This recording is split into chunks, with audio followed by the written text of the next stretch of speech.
நாம திதிகள் பற்றி தெரிஞ்சுக்க போறோம். எல்லாருக்கும் தெரிஞ்சது கிழமைகள். தமிழ்ல கிழமைகள், இங்கிலீஷ்ல டேஸ் அப்படிங்கிறது தெரியும் இல்லையா? ஆனா நிலவோட ஒளி வளர்வதையும் தேய்வதையும் நாம திதிகள்னு சொல்றோம். அது 15 நாட்களுக்கு ஒரு முறை மாறும். கிருஷ்ணபக்ஷம், சுக்லபக்ஷம் அப்படின்னு அதுக்கு பேரு. நிலவோட ஒளி வளர்வது வளர்பிறை, சுக்லபக்ஷம். நிலவோட ஒளி தேய்வது கிருஷ்ணபக்ஷம், தேய்பிறை அப்படின்னு சொல்றோம். கிழமைகள் தமிழ்லையும் ஆங்கிலத்திலையும் தெரிஞ்ச மாதிரி திதிகள் தெரியாததுனால இதை இன்னைக்கு நம்ம தெரிஞ்சுக்க போறோம். இதையும் தெரிஞ்சுக்கிறது நம்மளுடைய வாழ்க்கைக்கு முக்கியமான ஒரு விஷயம். இது எப்படி ஈஸியா தெரிஞ்சுக்கலாம் அப்படிங்கறத ஒரு பாட்டா பாடினோம்னா ஈஸியா மனசுல பதியும் இல்லையா? அதுக்காக ஒரு பாட்டா பாட போறேன். முதல்ல என்ன திதி அப்படிங்கறத தெரிஞ்சுக்கலாம், அப்புறம் அதை பாட்டா பாடலாம். 15 நாட்களை சுக்லபக்ஷம், கிருஷ்ணபக்ஷம் அப்படின்னு சொன்னேன் இல்லையா? பௌர்ணமி துவங்கி அடுத்த நாள பிரதமை, த்விதியை, திருதியை, சதுர்த்தி, பஞ்சமி, சஷ்டி, சப்தமி, அஷ்டமி, நவமி, தசமி, ஏகாதசி, துவாதசி, திரியோதசி, சதுர்த்தசி, அமாவாசை. ஃபர்ஸ்ட் பௌர்ணமி சொன்னேன் இல்லையா? அடுத்தது அமாவாசை.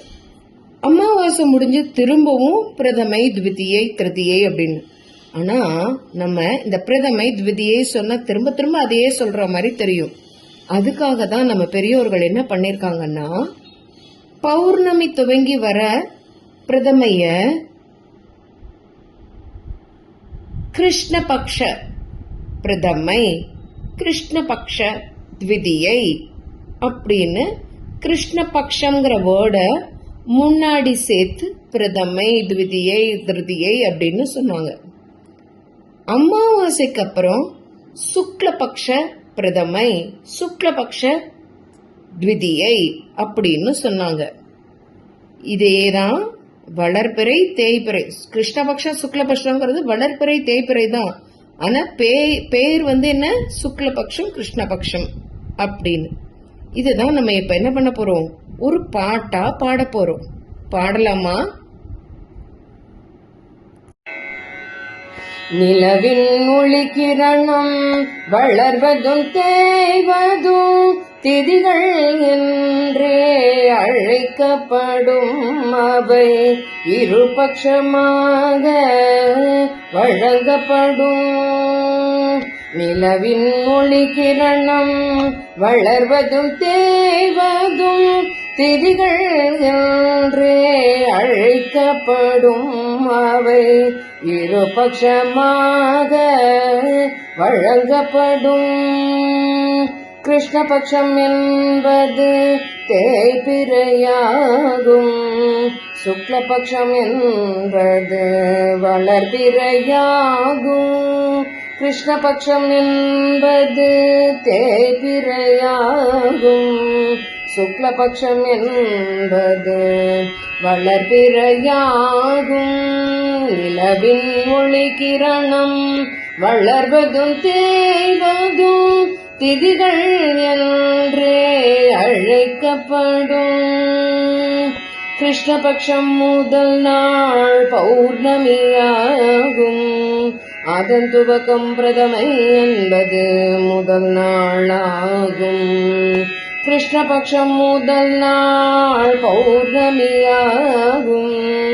அதன் துவக்கம் பிரதமை என்பது முதல் நாளாகும். த்விதியை என்பது இரண்டாம் நாள்.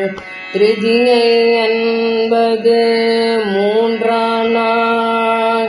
சதுர்த்தி என்பது நான்காம் நாள்.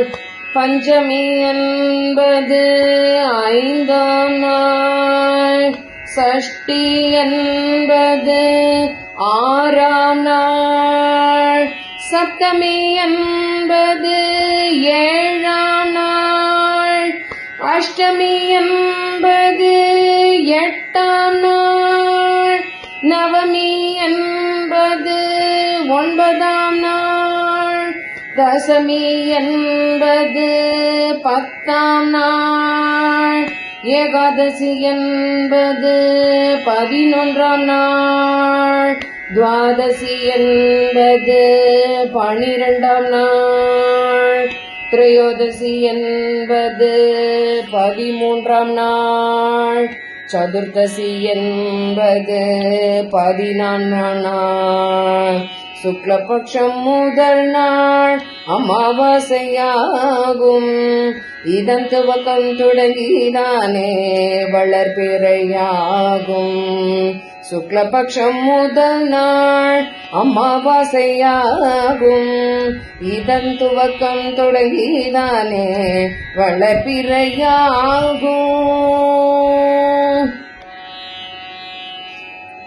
இது மாதிரிதான் நம்ம திதிகளை சொல்லறோம். இப்ப நீங்க ஈஸியா திதிகள் எல்லாம் சொல்லுவீங்கன்னு நினைக்கிறேன்.